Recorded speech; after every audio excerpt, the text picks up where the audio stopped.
There's a push by state lawmakers to give salaries to state lawmakers. According to an NPR study, New Mexico is the only state that pays its legislators a per diem instead of a salary. News 13's Rachel Knapp is live at the Roundhouse in Santa Fe. Rachel?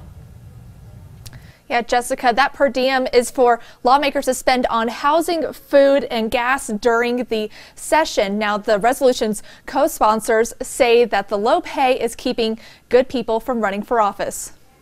It's very hard, and I will be very clear and say that our institution is actually discriminatory in the sense that we are not allowing low-income people to be a part of this process, communities of color who are not able to make this sacrifice. It's a sacrifice to be up here in Santa Fe. It's something that I see that is way overdue, and for the purpose that, some legislators, find it very hard to be here strictly on per diem.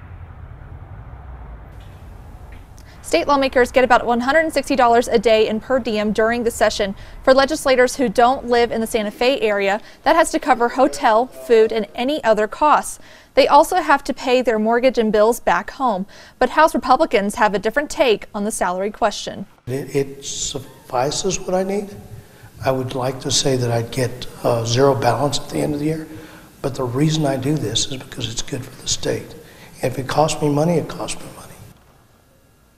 Republicans argue that this idea would cost taxpayers more.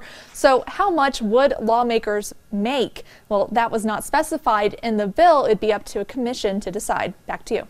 All right, thank you, Rachel. If passed, this resolution would go to the voters of New Mexico to decide. Most states with part-time lawmakers pay a low salary and a per diem for when they're in session.